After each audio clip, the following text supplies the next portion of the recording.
I first came to Hawaii's Plantation Village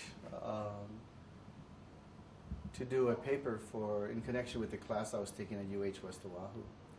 And by the time I graduated, is when I got to thinking, I was a history major, and I got to thinking about my family history.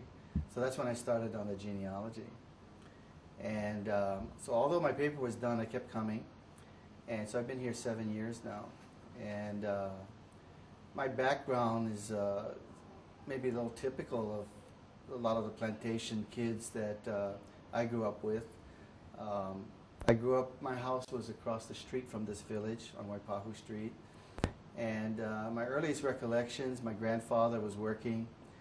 My father was a locomotive engineer. His locomotive was called Waikele. I think all the plantation locomotives here for Oahu Sugar Company were named after the Ahupua'a, the land divisions. And his locomotive was number 3. And he related a story once which I thought was interesting. During World War II, he hauled 500-pound bombs on the sugarcane cars. They were dispersing the ammunition and hiding them in the gullies. And I thought that was an interesting story. But both my grandfathers worked on the plantation. My great-grandfathers came here from the Azores and Madeira. And so when I started on this genealogy, I learned more and more about them. But so I sort of connected with the fact that I was a history major. It made me more appreciate the history of the countries that my families came from. And you know, when we complete a tour like this, what are the common things that people have to say is, now I understand why there's so many different ethnic groups and racial groups in Hawaii, because so many of these people were brought here to work on the plantations. And so over the years, these folks have stayed here, many have intermarried, and so we have kind of a blending of so many of these different groups here in the islands.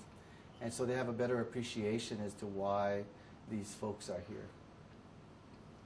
These are the bungo tags that plantation workers were required to have.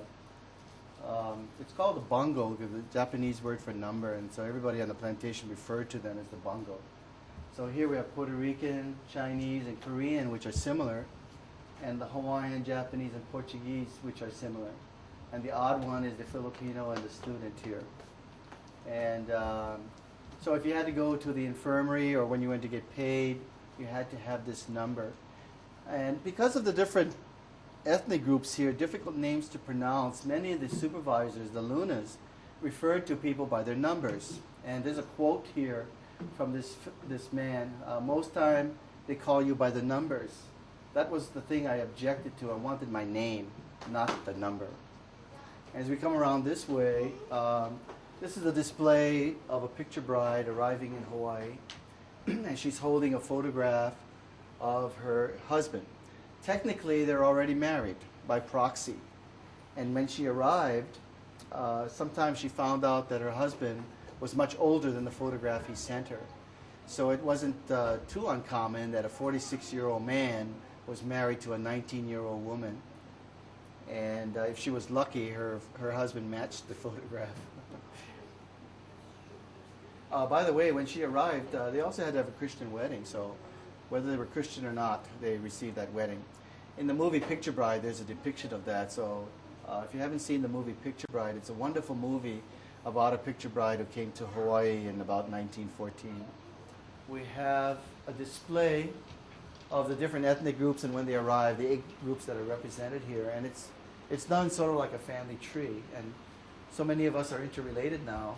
But we start with the Hawaiians here, about 1825 when they started working on the plantations. And then 1852 with the arrival of the Chinese, 1878 the Portuguese, 1885 Japanese, the Puerto Ricans and Okinawans in 1900, the Koreans in 1903, and the last group, the Filipinos in 1906. So next year is the centennial celebration for the Filipinos in Hawaii.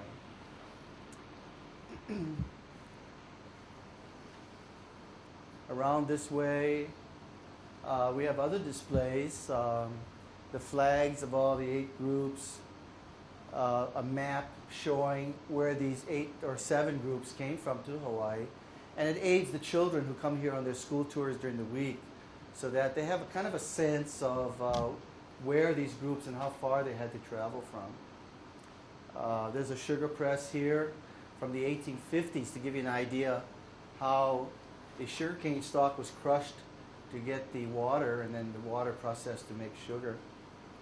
Other displays include photos of people at work in the fields, a map of the Hawaiian Islands showing where all the locations of many of the plantations. There were literally hundreds of sugar plantations in the islands. In fact, the island of Hawaii had over 100 alone. But some of them came and went. It was typical. Sometimes a few would last only a year or so. Water was so important that if you didn't have it and you couldn't grow the sugarcane, you're not going to have a crop to process. And so sometimes they failed and the lands were incorporated into another plantation. Hopefully the photos are self-explanatory, you know. But I like this photo because it just shows you how tall sugarcane can grow. Look at this fellow, these two folks, and look how tall that sugarcane is. If you got lost in the sugarcane fields, it seems to me that you were done for, you know, because you can't see the mountains to know where you are. This other photo gives another, these are Chinese workers, so this is probably very early photograph.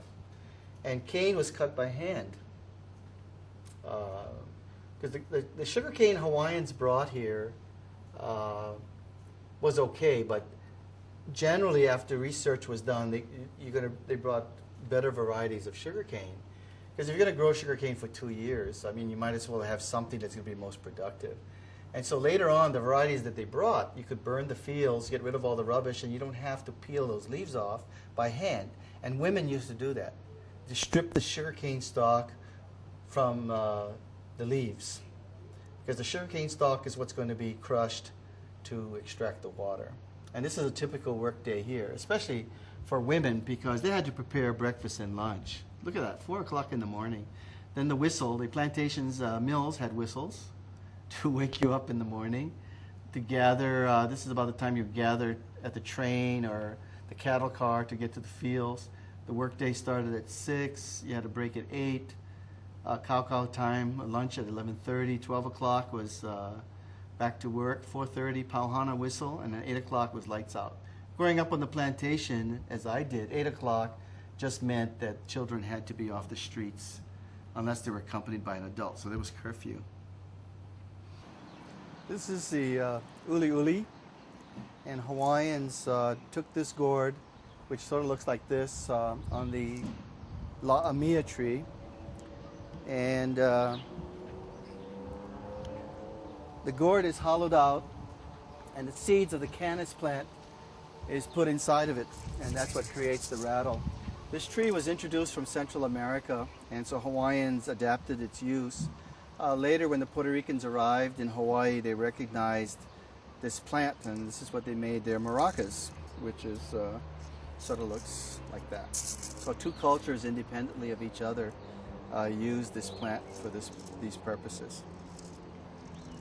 This is the Waipahu Memorial Stone. It was carved in the 1930s. It says, "Fellow countrymen who've gone before us, this tower is erected for you." And it was placed at the Japanese cemetery here in Waipahu. But in the late 1950s, it was decided to move that cemetery to where Mililani Cemetery is today. And in the process of moving, somehow the stone never reached its destination. And about 30 years later, it was discovered when they were developing the area called Waipahu Gentry, which was formerly pineapple fields. And the construction company turned it over, realized it had some value. And so when they realized where it came from, the community leaders here decided that perhaps it should remain in Waipahu. So it was placed here in 1989.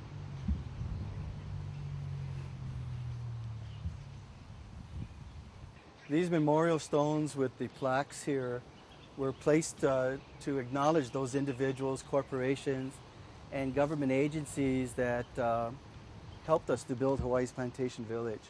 So some of those that you'll see